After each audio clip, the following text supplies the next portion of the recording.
Ahem. Activists from the alt-right played a key role in the US presidential election.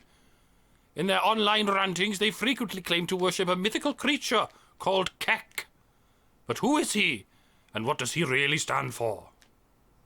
After Donald Trump's stunning presidential election victory, much attention has been devoted to the alt-right.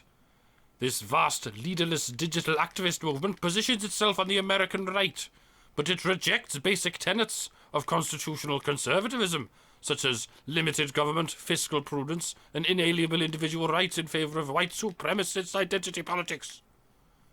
The alt-right has become a nexus of controversy. Even Donald Trump has had to disavow of their support.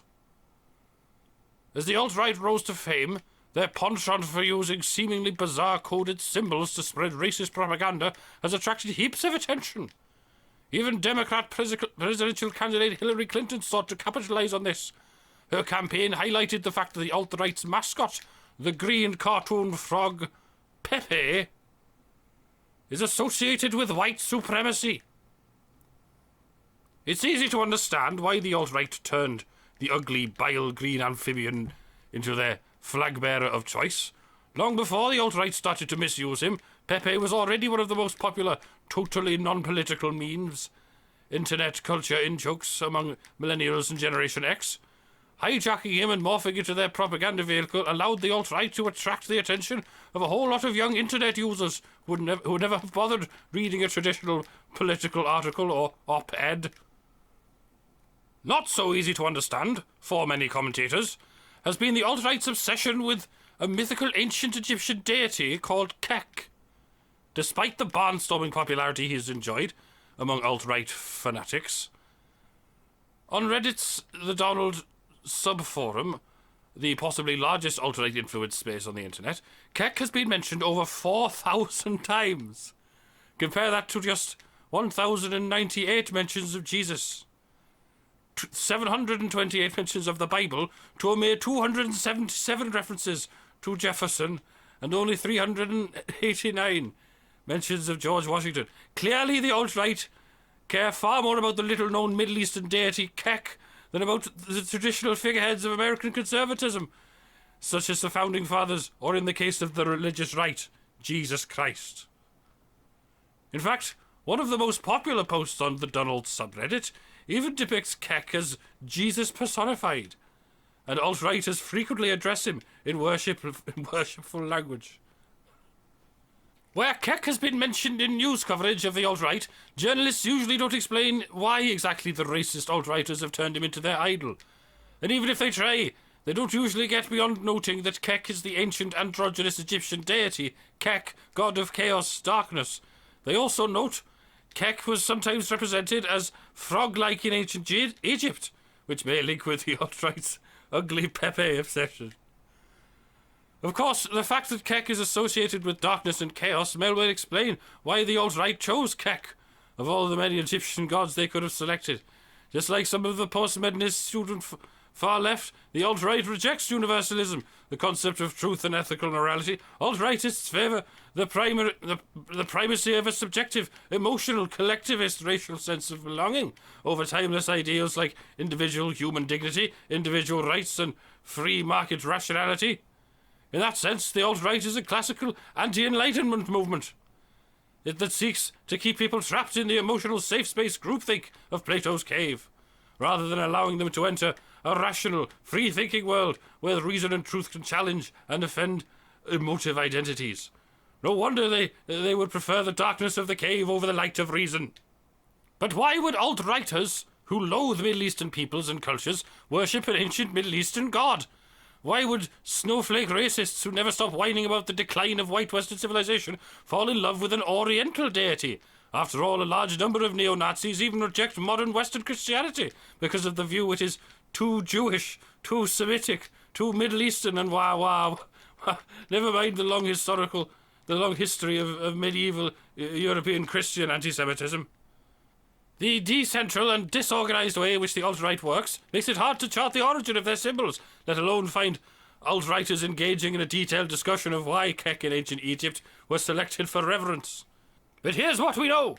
The Egyptian pharaohs were some of the first and most vicious Jew haters in the ancient world. American Jewish columnist Jeff Jacoby once reflected on the similarities between the murderous persecution of Jews by Hitler and the Egyptian pharaohs.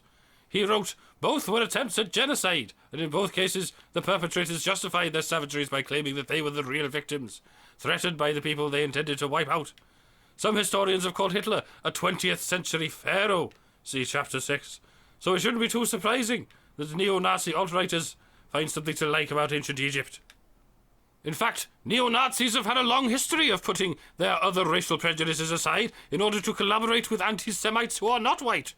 The German NPD party, for example, has had links to radical Islamists and anti-Semitic group Hizbut Tahrir.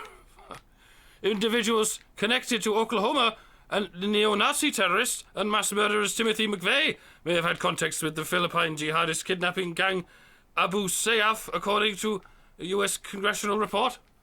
Alt-righters themselves reference Exodus, the part of the Torah that records the Egyptian persecution of the Jews, in their discussions about the meaning of Kek. So, for example, in an alt-right thread about Kek worship, one racist rants, "Why HW hates the monotheistic usurper?" And its Jewish progencies slander Egypt with their fake Holocaust tear Book of Exodus. Kek is the herald of all the old gods, and he has every reason to hate the Jews and their demon Yahweh. Abrahamism will feel his wrath.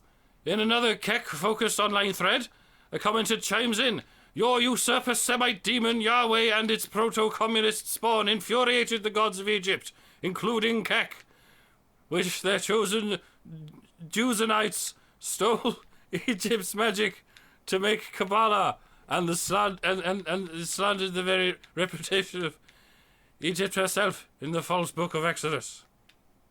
It also hasn't escaped the notice of alt-righters that the legend of Exodus features a punitive infestation of frogs as one of the signs of divine condemnation for the Pharaoh's anti-Semitic hatred. In a movement as focused on a twisted sense of irony and postmodern inverted meanings as the alt-right, they may well explain why they have chosen to turn Kek, the frog-like Egyptian deity of darkness, into their modern super-god as they spread fascist Jew hatred. On 4chan's poll forum, one of the birthplaces of the modern alt-right, this has been openly acknowledged. One thread notes, "Long time ago, Jews cursed Egyptians with frog plagues to set their people free.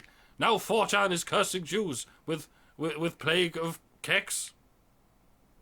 Of course, many, probably even the vast majority of alt-righters who talk about Kek may not be aware of Kek's modern-day association with people who celebrate the ancient Egypt's anti-Semitism.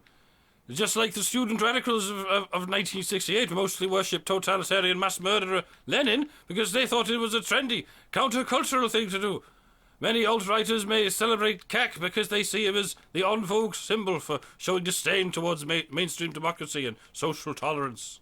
But that is exactly why critics of the alt-right must work to expose the ugly anti-Semitic hidden meanings that really lie behind the movement's use of figures like Kek and Pepe.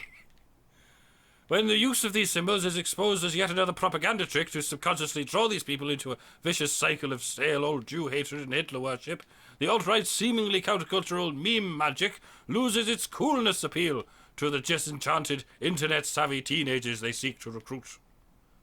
Some prominent alt-right activists, including the well-known vlogger Ramsey Paul, were quick to dissociate themselves from the Hitler-saluting shambles that Richard Spencer's self-proclaimed alt-right victory conference earlier this month turned into.